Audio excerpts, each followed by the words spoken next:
Што гледаме на сликата?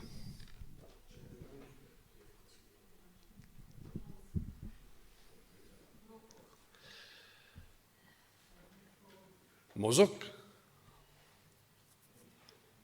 Она од што сите си патиме во превод.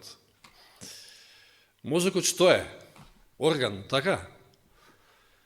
Физички орган.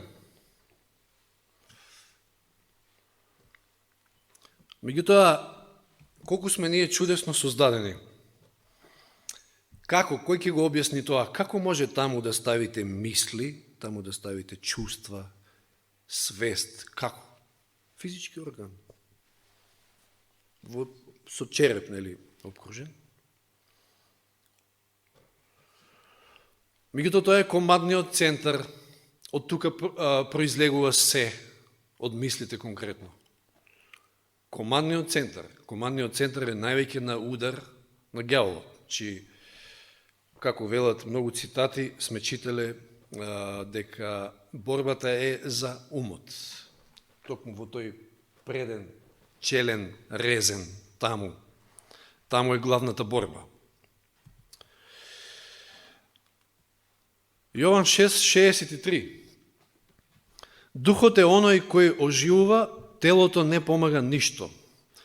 Зборовите што ви ги реков се дух и живот.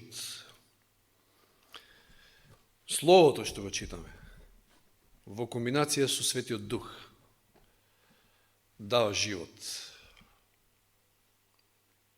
Денеска мнозина, пак ќе ми текне на оној разговор со нашиот газда таму во Штип. Вие не живеете, тоа не е живот и така натаму и така натаму. За жал, денеска луѓето не знаат ни што е живот и многу други работи не ги разбираат како што треба, понесени од така наречениот живот. Во светот да пробаш се, да не се откажуваш од ништо, значи да ти е слободно се, меѓутоа тоа не е вистинскиот живот. И навистина Словото е она кое што го дава вистинскиот живот, исполнет живот. Одеме поднатаму, Римјаните 12:1, познати стихови. Затоа ве молам, браќа, заради Божјата милост, да ги принесете вашите тела во жива, света и угодна жртва на Бога, тоа да биде ваша разумна служба. Немојте да се прилагодувате со овој свет, туку преобразувајте се преку, што е потенцирано овде, обновувањето на вашиот ум, за да можете да ја дознаете која е добрата, угодна и совршена Божја волја. И би рекол, за да дознаете и за да знаете што е вистински живот. Обнова на умот, што значи обнова, ако го обновувате нешто? Реновирање. Или, дури ова е подлабоко, реизградба. Повторна изградба, обнова на умот. Зато што се доаѓа од умот. Ако правилно не размислувате, немојте да очекувате дека резултат на тоа правилно живење. Нема шанси, тоа е командниот центар. Доаѓа се од таму. Значи, треба да дозволиме да не се прилагодуваме, вели овде, на овој свет, затоа што светот живее како што живее, безбожно. Ние треба да дозволиме да се случи преобразба, односно обнова во нашиот ум.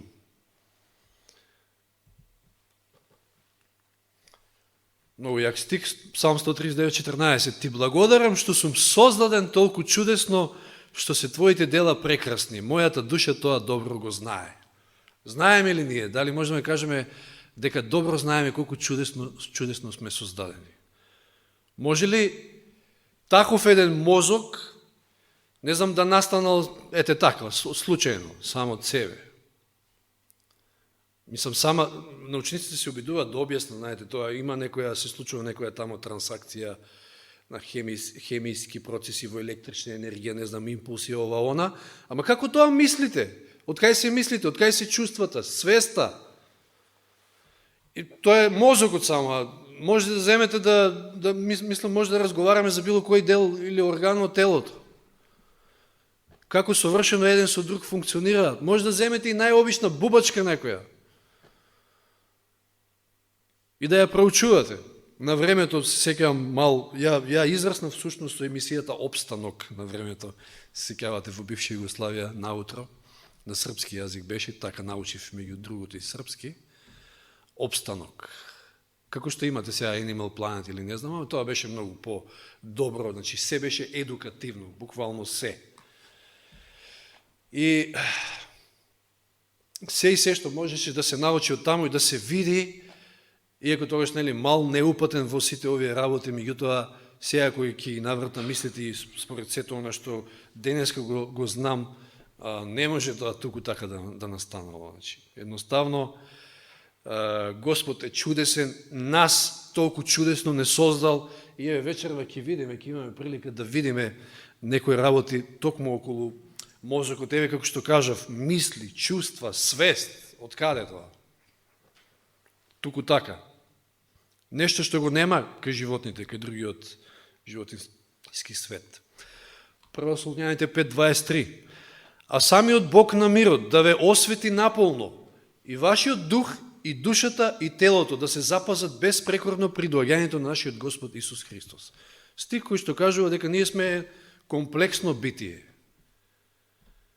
За да не биде појасен овој стих, мене на времето ми беше малку избунувачки, знаете, кога велим нели што е душата, па духот, па грчки дух е пнеума. Душа е психа. Знаеме што да разбираме тоа. Телото е сома. Често пати сте слушнале за психосоматски болести. Психосоматски. Значи, некаде тамо од мислите, од не знам од каде, значи, нешто ќе се случи за да тоа делува, потоа и на телесното здравје. Тоа е меѓусебно поврзано, тоа веќе мислам дека и од претходните излагања го видовме, едно со друго е поврзано, тоа не можете да го издвоите. И тоа токму на кој начин? Преку нервите. И невроните, меѓутоа за тоа малку подосна. Видите овој цитат од Здравје и среќа. Па да, тоа е тоа. Единствен посредник преку кој умот и душата се развиваат во изградување на карактерот е телото. Видите како сега изградбата на карактерот влегува во целата ова комбинација. Единствен посредник преку кој умот и душата се развиваат во изградба на карактерот е телото. Затоа непријателот на душите ги насочува своите искушенија на телото, токму за да ги ослабне и деградира физичките сили. И кога тоа ќе го постигне, вели доколку успее во тоа, целото битие ќе му се покори на злото. Доколку не се под контрола на повисока сила, склоностите на нашата телесна природа сигурно ќе придонесат за наша пропаст и смрт. Телото е посредникот. Следниот цитат од Воспитување. Нервите на мозокот, кои се поврзани со целиот организам, представуваат средство преку кое небото комуницира со човекот и влијае на неговиот внатрешен живот. Како комуницира небото со човекот? Преку нервите, кои што одат од мозокот па до секаде, на секаде по телото. Се што го попречува текот на таа електрична енергија, Елен Вајс знаела што се случува таму, електрична енергија во тие импулси, во нервниот систем, ослабнувајќи го на тој начин животните сили, намалувајќи ги умствените способности, ја намалува и чувствителноста од морална природа. Видите како сето тоа е поврзано.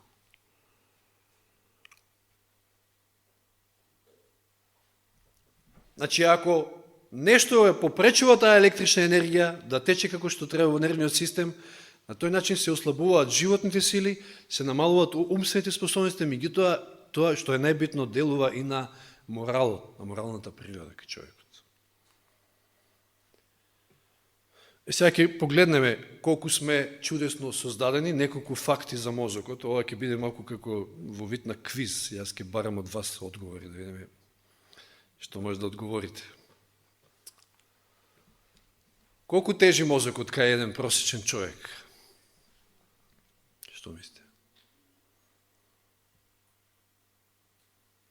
Да не му ја мислиме многу. 1,3 до 1,5 килограми. Ништо, а? Што е кило и пол?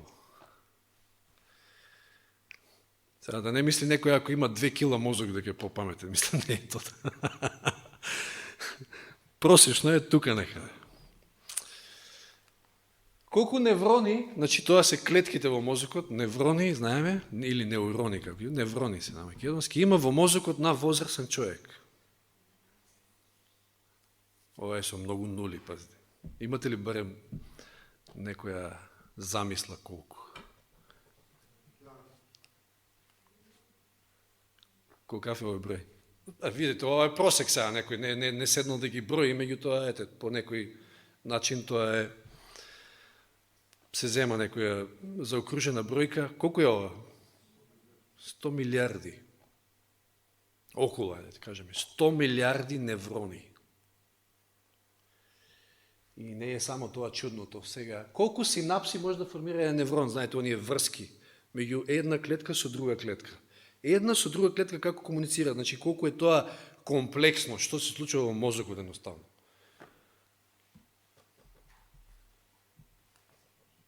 Илјада до 10.000. Една клетка комуницира со 1000 до 10.000 други клетки.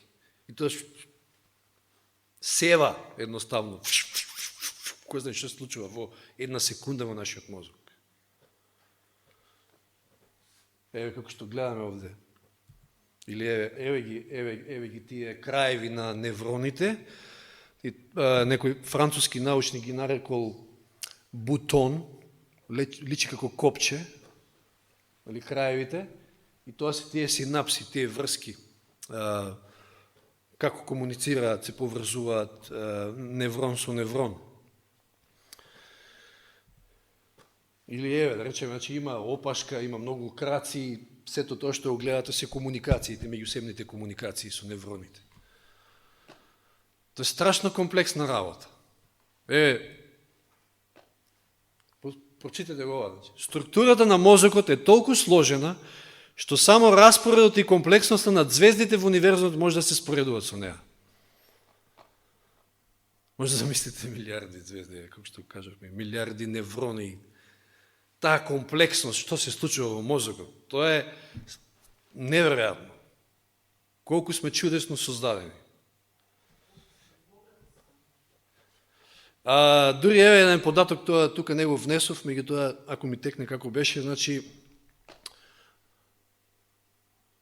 една клетка, само една клетка ако земете и она ДНК-та, да земете да буквите да ги поредите овака, да направите текст едноставно, значи само една клетка содржи 30 пута цела енциклопедија Британика.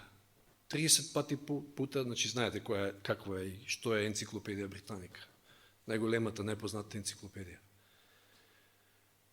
Имало случај кога професорот излагајќи го ова, студентот рекол, кој е тој глуп, мислам, што создал вакво нешто, значи неискористено, значи човек од 60-70 години, токави информации, тоа неискористено едноставно. Меѓутоа професорот рекол на тоа, кој што бил побожен, рекол, па човекот не бил создаден за да живее и да постои 60-70 години, туку цела вечност. Информации.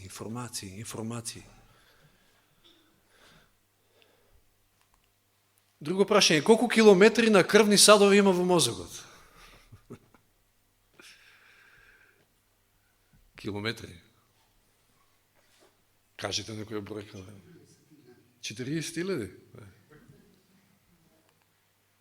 160.000. Неколку пати ќе заобиколите земјата, мислам. 160.000 километри крвни садови во мозокот, во кило и пол. Ситни се, какви сте, такви се, меѓутоа, и сега, колку е битно, значи, за да ви функционира командниот центар кој што треба, и тие 160.000 километри, не знам, знаете, обично кога велат за ЈСП во Скопје, дека е крвотокот на градот, така го викаат, значи, поврзаноста на градот е преку ЈСП, нема тука 160.000 километри, да бидеме најасно, мислам, Скопје не е толкава. Каква е таа сложеност? Колку е битно, значи, да се одржи тој мозок во правилно да функционира, да едноставно се грижиме за него. Колку проценти од мозокот отпаѓа на вода? Рековме околу 70% сме ние вода, комплетно вака, во просек, 70%. Сумиште колку вода има во мозокот. А може изгледа онака, не знам како ви изгледа, ама 80% дори. 80% е вода. Зарем ова не ви кажува нешто? Колку е битно да се налевате со вода, да се хидрирате. Зашто и на мозокот му треба вода. Тоа е вода, 80%. Колку проценти од вкупниот внес на кислород во телото користи мозокот? Пазите, значи он е околу 2% од целокупната тежина, да кажеме, на еден просечен човек. Колку проценти од вкупниот внес на кислород? 20% дори. 20%. Еве колку е битно исто така да имаме физичка активност, за да имаме sharp mind, како што ви кажат. Остар ум, или, да, добар ум, добро функционален мозок. Во кој период од денот мозокот е најактивен? Се мисли на ден или ноќ? Како? Утринските? Добро, дење или ноќе се мисли, дали дење или ноќе? Велите дење. Не е точно. Мозокот е најактивен ноќе. Кога е најактивен, тогаш највеќе се развива. Значи, што ви кажува ова? Треба да спиете, бе, луѓе. Кога се спие, тогаш треба да спиете, ако сакате функционален мозок.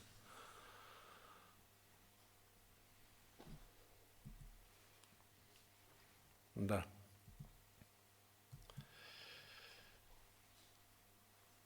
Тоа е за вечерва. Бев малку пократок, ама... Она што... Ова е како старт на некој начин, меѓутоа, како вовет, за да сватиме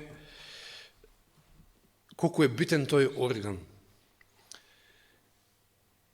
Ако борбата е за умот, ако тука е вистинската борба околу умот, навистина треба да го одржуваме како физички орган, затоа што тоа е дел од телото, видовте како телото, сомата, значи поврзано со психа, со се едноставно. Ние сме еден комплексен организам, Господ така не создал и треба да се грижиме за нашето здравје, вклучувајќи го секако тука и мозокот. Нека му е слава на Господа што така чудесно не создал и да ни помогне да навистина да живееме еден здрав живот и на тој начин да допринесеме и за нашиот духовен раст.